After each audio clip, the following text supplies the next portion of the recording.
Ako kasi I really love baby wearing. Buti na lang, like, kasi surprise baby 'to, eh. I was supposed to sell or give away. This one is extra special for me because we are privileged to have this mom celebrity. She is one of the most humble celebrities. Pa-work rin kami with Pampers. Let's say hi to Mommy Princess. Hello! Hello, Miss Princess! Ay, ang ingay pa ng aso namin. It's okay. Hi, Mommy Ara. How are you? Kumusta po? Kabuanan ko na. So I'm almost gonna give birth to my third baby. Yes! Buti na lang at naihabol na isingit mo pa itong ating Vlogmas guesting. Kahit super duper busy ka, I'm sure you are really very busy. Thank you for having me and inviting me. Yes. Napaka-humble mo talaga, Mommy Princess, and that's why I'm very thankful for you. Ayan. So let's start. How do you empower moms through your branding and niche? Of course, aside from being the acoustic princess and former ASAP sessionista, ngayon, sa Instagram naman tayo medyo mag-focus. Paano mo ini-empower yung mga moms? Actually, yung Instagram ko, parang mas pang mommies talaga siya, no? Kasi parang most of my followers and my friends on Instagram are like you, mga mommy vloggers din, and mga new moms, ganyan. So, natutuwa ako na in my own little way, na parang, syempre, di naman ako expert sa pagiging nanay. When I became a mom, in 2015, doon nagsimula yon, and I was learning along the way. I would also follow mommy bloggers. And I think in my own little way, I am able to share what I learned being a young mom. And now I have two boys. I have a 5-year-old, I have a 2-year-old boy, and then an incoming baby girl finally. So I've been advocating breastfeeding and baby wearing as well. So I think yun yung maliit na contribution ko sa mga moms na katulad ko, to inspire them or possible even if you are a busy mom, and not to be harsh on yourself as a mom kasi everyone is trying their best, and wala namang nanay na alam mo yun na sadyang pababayaan ng kanyang anak. So we try to do our best, and yun, I think yun lang yung parang maliit na contribution ko sa mommy world in the Philippines. Yes, natutuwa nga ako sa mga Instagram stories mo at kahit sa mga posts. Ang cute nila, Milo. Super. Thank you. Ready na ba sila maging kuya? Excited na ba? Actually, si Kobe, sanay na yan, maging kuya. Yes. Si Milo, he is 2 years and 4 months old. So, parang, tama ba? 3 months. 3 months, yan. July, August, September. No ba? 4 months na pala. So, ngayon ko siya wini-wean. Kung kailan kabuanan ko na. Kasi, I wasn't really planning on weaning him. But 2 of my friends who just gave birth na nagta-tandem feeding ngayon, sabi nila, "Sis, may time ka pa." So, ako, ang advice ko sa'yo bilang kaibigan, kung gusto mo talaga i-wean mo na si Milo para hindi ka mahirapan. So, I talked to my husband about it, and we finally decided na, sige, i-wean ko na lang. Kasi ayoko nang lumagdag sa stress na yung kakapanganak mo lang and you are pressured to continue tandem feeding. It's a choice. And I wanted to try it because I've never tried it with Kobe and Milo before. But we decided, and also my husband encouraged me din. Siguro para sa kanya, para less baliw ako after ko manganak. So, ngayon, I'm in the process of weaning Milo now. Ayan, I hope na mag-cooperate naman si Milo. Yes. Para di ma-stress si Mommy Princess. Ayan. Mommy Princess, eto, next question tayo. What is one learning experience? Miss Universe to What is one learning experience that you had as a child made much impact on you? Okay, as a child, parang I've always felt like I was parang medyo older, I guess. Kasi I have 2 kuyas, pero they are like 10 and 9 years older than me. And I have, yung bunso namin is only 1 year younger than me. So para kaming 2 batches. So ako yung parang panganay dun sa second batch. Although I have kuyas, parang may generation gap na kami. So I've always like felt responsible for my little brother. So yun yung isang lesson na, life lesson na hindi ko makakalimutan na maybe at a young age of maybe 7 or 8, parang my mommy would ask me for help to look after my brother kasi sobrang kulit niya eh. So parang, although I had a very good childhood, I enjoyed playing, I enjoyed being free, and I remember, favorite ko dating umiikot-ikot lang ako in place hanggang sa mahilo ako, ganyan. Yung ganon. Saka syempre nakikipaglaro ako sa brother ko. I would always like, in the back of my mind, always mind him, make sure that he's okay, I know where he is, ganyan. And siguro doon, kaya nung naging mommy ako, hindi na mahirap sa akin kasi parang nandun na yung instinct to protect someone you love who's younger than you and being responsible for someone else. Yun. So yun yung pinaka biggest life lesson. But at the same time, like to moms ngayon, na meron naman tayo usually help, parang siguro wag masyadong bata yung bigyan natin ng responsibilidad ng ganun. Kasi syempre parang nakaka-pressure din at the same time to be responsible for another child na a child ka pa rin. Yan. So buti nga ngayon, ganun eh. Marami na tayong help. I mean, di ba, most husbands now are more involved. And may mga yaya yung iba, tapos may mga lola na tumutulong. So siguro yun, parang it helped me in a positive way, but also I am not encouraging it. Like now, I'm not like pressuring my Kobe or Milo to take care of the baby. I want them to have that sense na they're older, so they're more responsible, and whatever behavior they have, it will be emulated by their younger siblings. Pero hanggang dun lang, I don't like pressure them to take care of each other. So ako yun, that's my job. Relate ako dun sa sinasabi mo na parang ready ka na for motherhood or taking care with a little one kasi nga you were ginagawa mo rin yun as a elder sister dun Yes, sa ate. kapatid mo, ate mo. Oo. Kasi ako din, ganun din. Dalawa lang kasi kaming magkapatid. So, 10 years yung gap namin. Imagine. 10 years yung gap namin. Pero ako yung eldest and then younger brother ko. So, medyo may idea na rin ko. Alam ko na kung ano yung lampin. Yung mga ganun na mga bagay. Kasi ako yung alalay ng mama ko before when my brother was still very young. As in like, baby pa siya. Anyway, eto Mommy Princess. Speaking of Kobe and Milo, ano yung top 3 things na love mong gamitin sa kanila ngayong 2020? Pwede bang hindi lang ngayong 2020? I mean like from before. Actually,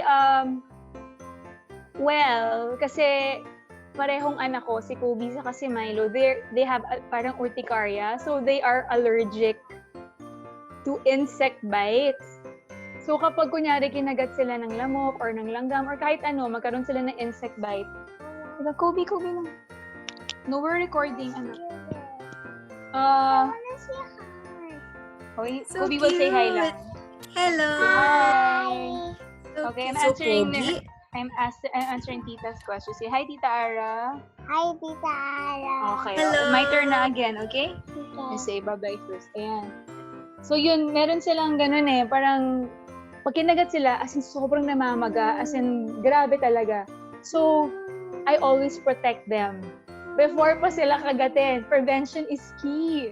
Kaya kami, sobrang palaging bumibili. Staple yan sa akin, yung panlamok na tinatawag nila. So, what we use is Bite Block Protect. And yun kasi, hindi masyadong strong yung smell. Actually, amoy lotion lang siya. And then, actually, yun yung amoy nila most of the time. Kasi pagkatapos sila naligo, yun na. And it's non-DEET. Kasi yung husband ko, pedia, diba? So, kapag may DEET kasi, you have to wash it off after 8 hours ba or 12 hours. Hindi pwedeng magstay sa balat kasi na-absorb. Part of it na-absorb ng balat ng child and it's harmful. Very dangerous. Yes, harmful and Oo. dangerous. Di ba sasabihin, bakit nung bata tayo, yun ginagamit natin, ganyan. Pero parang hindi talaga, parang kung ngayon na alam na natin, pwede natin iwasan. So, that's what I use, bite block na non-deep, yung parang pink and purple, yan. So yun, isa, panlamok, hindi kami pwedeng mawalan ng panlamok. Pag walang bite block, any kind of citronella spray, mga ganyan, kailangan talaga.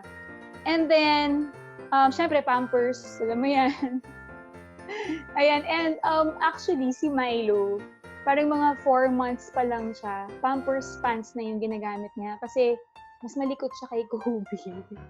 Mas malikot siya, so hindi na kinain ng tape.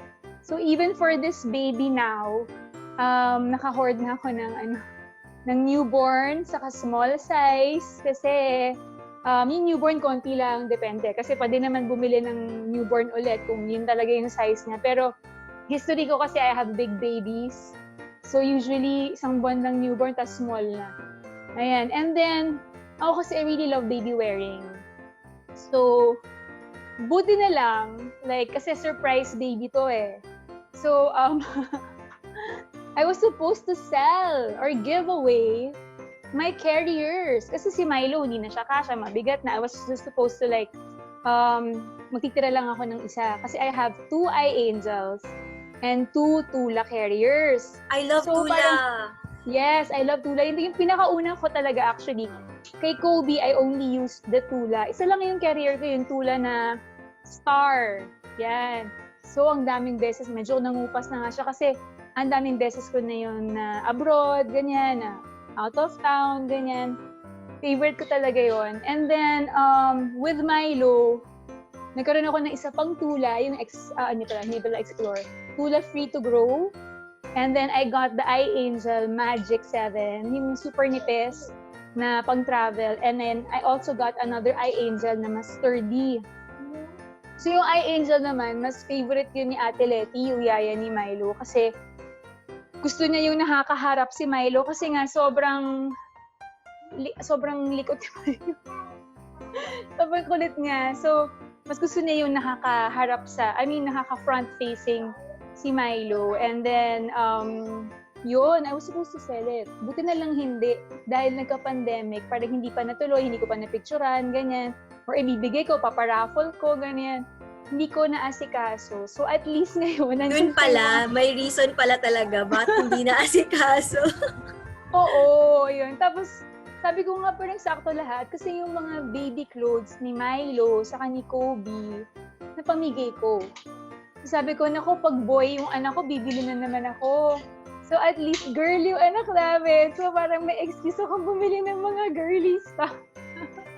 Talagang Yun lang, parang destined talaga, like yung mga baby carriers, hindi mo na ibenta. May reason Oo. pala. Yung mga boy shirts naman, nila Milo Napamigay at Kobe, ko. napamigay mo. Kaya Meron akong pala, excuse na mag-online shopping para sa mga pink, purple, and yellow na mga damit, na may mga lace, may mga tutu na nga yung baby ko. Sabi ko, oh my God, sobrang cute naman ito mga to. Na parang never ko na-experience before kasi nga, 2 boys yung anak ko. so Yun. happy for you, Mommy Princess. Finally, magkaka-pink na talaga yung kwarto nyo, yung bahay nyo. Oo nga eh, I'm so Ayan. excited. Sorry, ang daldal ko Mami Ara. Okay lang, no worries. Mas gusto ko yung para marami rin tayong share, diba? And speaking of Christmas, Mommy Princess, I'm sure very happy yung Christmas nyo this year. Ano yun naman yung Christmas message mo to parents who are watching this video? Our Christmas this year is so different, di ba, Mami Ara? Parang, with everything that happened, parang we don't even know how we're gonna celebrate Christmas. Are we gonna be able to, di ba, usually extended family yan, may mga reunion, and you have like your high school, college, mga barkada reunions. And now, wala. It's just like the immediate nuclear family that you can celebrate with. But, to fellow mommies, yan, and mga daddies, my fellow parents out there, ang importante naman kasi talaga is the children during Christmas. So, make it really special for them. And it doesn't have to be a material happiness, diba? So, parang just make it, decorate the house, yung mga ganong simpleng bagay. It can even be like your decorations last year. You don't have to buy anything new. And then, just being there with them, make something with them. You don't have to buy them an expensive toy. like before when we could afford it, diba? And then just make them special. Alam mo sa edad nila na ganyan, just being there, present, without your eyes looking at a gadget, yun na yung kailangan nila eh. Focus and attention and love. So, let's make it special for them because Christmas is indeed for children.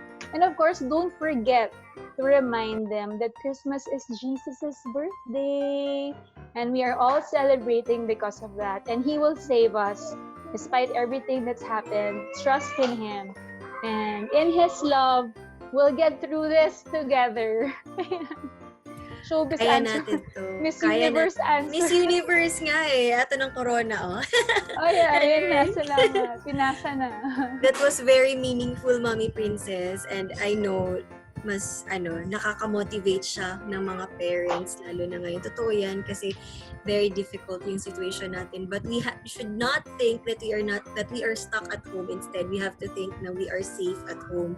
And Yes. hindi dapat naka-cancel yung Christmas dahil nasa bahay lang tayo, di ba? Patuloy pa rin natin na i-celebrate ito. And dandaan natin yung real essence of Christmas, which is the birth of our Lord Jesus Christ. Ayan. Yes. Thank you so much, Mommy Princess. And by the way, Mommy Princess, I know you are very busy. Pwede mo bang ma-invite yung ating mga moms and dads kung saan ka namin pwedeng abangan? Ano yung mga I'm sure you are a ambassador with several brands now. Please also tell us about it. No, it's okay. Ano lang, siguro just follow me na lang on my social media. So it's Princess Velasco on Instagram. Most of my mommy stuff are there. Also on Facebook, you can follow me at Princess Velasco. And for music naman, mostly music, sa YouTube channel ko, it's Acoustic Princess TV. I upload 3 videos a week. Sana makonsistent ko yan. And I'm releasing a Christmas single this November 16. Yes, it's a song entitled The Newborn King. It was written by my dad in 1964. And finally, natupad yung dream niya na ma-record ko at maging composer siya na legit. It's gonna be released by GMA Music on November 16. And sana mapakinggan niyo yan. It's gonna stream on Spotify, Apple Music, YouTube Music, and it's gonna be available for download on iTunes as well. Tapos, ano pa ba? Well, yun Sa lang. Kumu. I also stream on Kumu. Just follow me there para malaman niyo yung streaming schedule ko. Yun. Thank you, Mommy Ara. Thank you for the chance Thank to you so plug much. also. It's my pleasure, Mommy Princess. Don't mention it. Ako dapat magpasalamat kasi alam ko very, punong-puno na yung schedule Ikaw din mo. naman busy. Lahat tayo busy, but we make time for what matters. Di ba?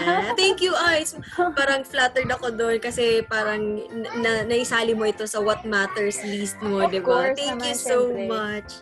Ayan. Thank you. And once again, moms and dads na mga nanonood ngayon, if you have questions or if you have Christmas messages for Mommy Princess, please comment them below or follow nyo si Mommy Princess sa kanyang mga social media accounts.